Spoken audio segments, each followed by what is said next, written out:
Huzzah, and well met to you, my aqueous engineers and water wizards.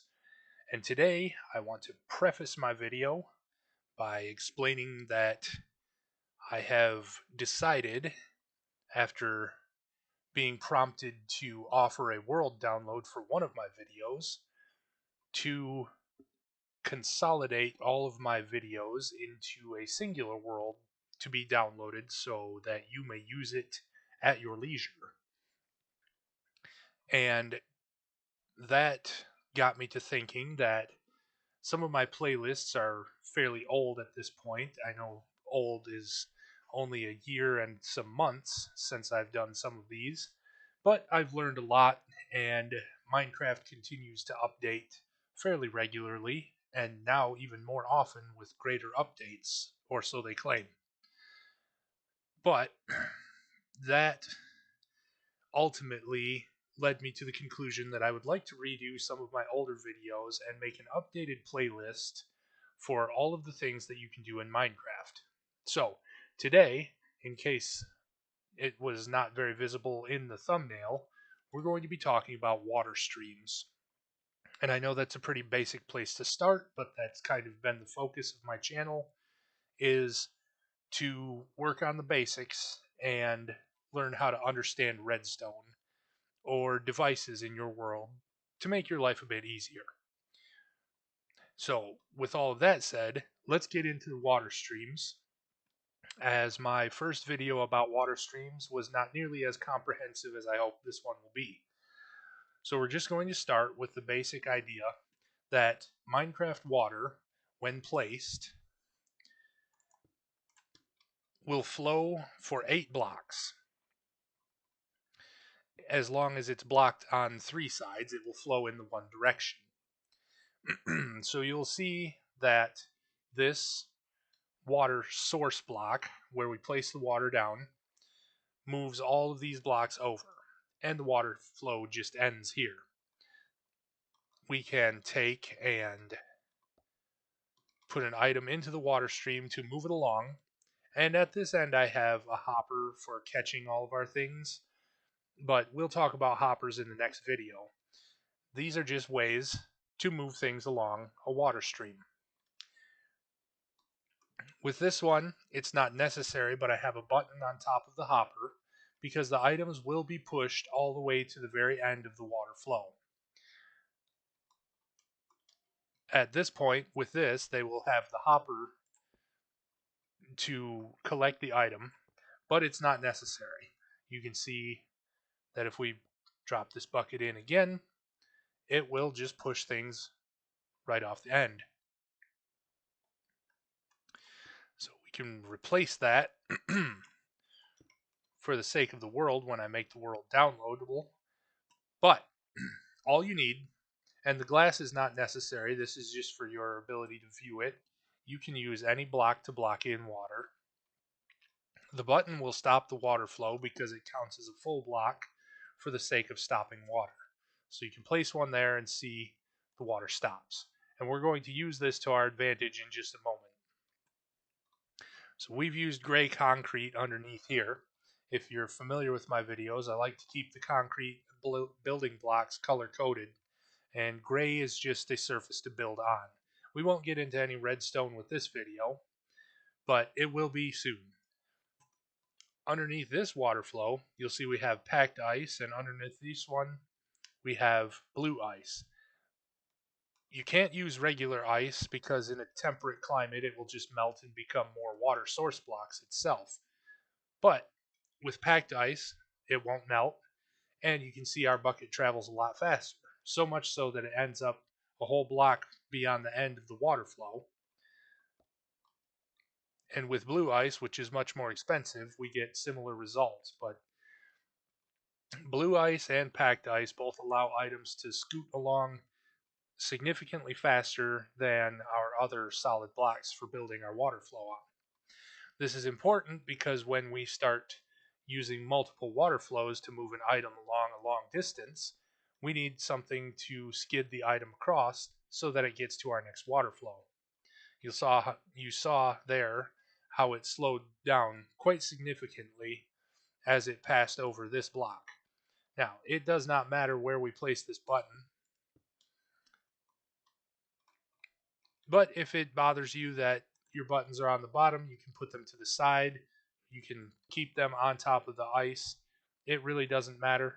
Your items will pass by just as well.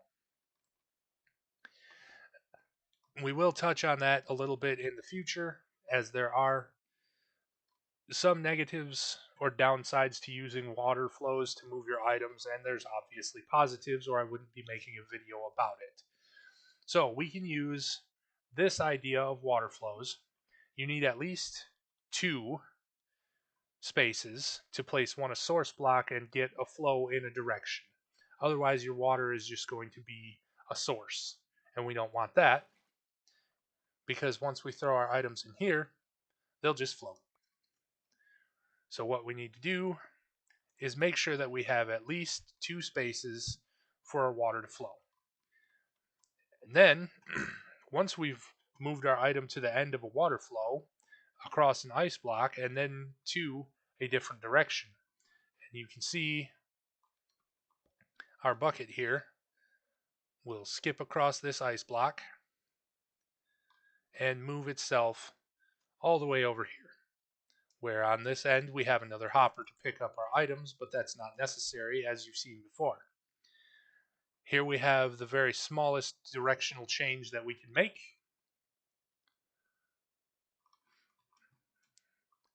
Just one place for the source block and one place for it to flow to. And then our ice blocks with buttons for our items to skid across.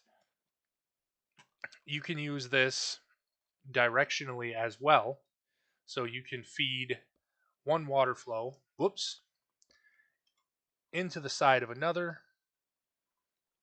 and have your items be moved further along in the new water flow. You saw how it can change directions at the end of. This is one that we could combine.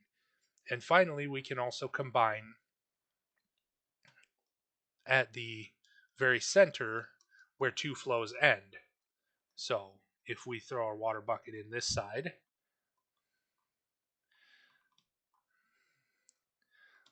it's pushed along to our central water flow. And also if we put it in this side, it's pushed along to the same central flow. Now all of this is good news. And you've seen that it can push items. These things can also push mobs around. Whoop. We don't want to throw that in there. We want to spawn ourselves a villager and push him into the water, where he'll bob along merrily. They don't do as well on the ice, but they are pushed along by the flow. So you'll have to decide what's necessary for your world to move your villagers or your mobs or even your monsters around. Unfortunately, the always day setting for this world means that we can't spawn any zombies to show that. And they would try to jump out of the water to chase the villager at this point. So, what else can we do with water? Because this is all well and good if we only ever need to move our items laterally. But what if we need items to go up or down? Well, it's fairly easy to send your items downward. You just end the flow and let them drop to another flow, where we'll find it here at our hopper. We can instead use a magma block for a downward pulling force in the water. If you're unfamiliar with magma blocks placed under source blocks of water, that is, all of these have to be filled in with a bucket of water or some other method of sourcing water, not a flowing water. You can throw in an item, have it end its flow here. It will be pulled down by the magma block until it's here, and it will be slowly but surely pushed into the flow that sends it this way. So this is a source block on the bottom here, just above the magma block, that is allowed to flow this way. We'll try to demonstrate this once more so that you can see it gets a little slow over top of the magma block, but it is eventually pushed out and it lands in our hopper here for collection. So that's exceptional for downward items, but we can elevate items as well with water flows or water streams. So we'll place this one here and it moves to plain old source blocks here. And you'll see it rises fairly slowly until it gets to our flow block on top or our source block on top, which is allowed to flow this way if we're going to speak more accurately. But that's slow, and if you have a long ways to raise your items or elevate your items, you might have items despawning at the 5-minute mark before they reach the top and get to where they need to go. So we can raise or increase that speed by using soul sand underneath water, just like we did with the magma blocks, but this will have an elevating effect. And if you don't have something blocking the top here, your items will be launched quite a ways up.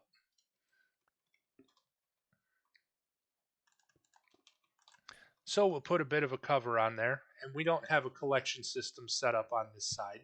We could.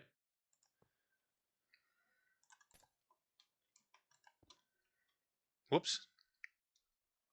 Luckily with this, there isn't enough of a mess to make, so we won't wreck anything by accidentally spilling water here. But you'll see our item comes up to our, flow block, or our flow source of water, and is pushed out to our hopper here. Fairly straightforward systems. So the final thing that we can do with water streams is to condense them like a funnel. And you can place the source block of water. That's not placing a source block of water. In the corner opposite a hopper. You don't need a hopper here if you're going to be pushing mobs or monsters. But this way you can see that when we throw any items into the water, no matter where they end up in the water, they will be eventually pushed to the hopper and made to be collected in this corner. So that's for a corner. What if you need monsters or mobs or items of all kinds to be pushed towards the center? Well, we do have to raise this up so our hopper line can go underneath, but it's the same process. And we place water sources in all 4 corners, and any items that we throw in are pushed towards the center where they're picked up by the hopper.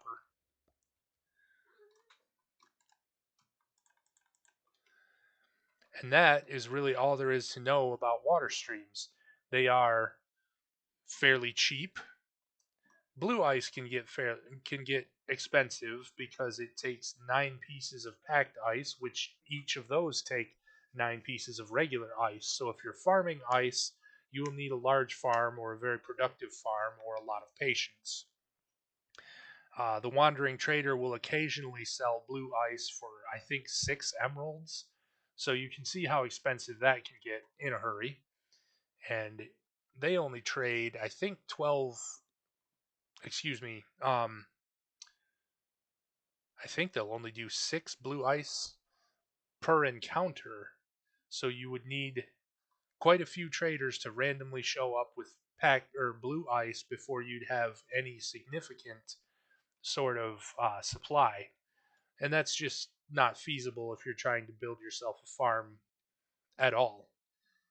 So you need your own type of farm, and as I said, it gets expensive. But water itself is fairly easy to find.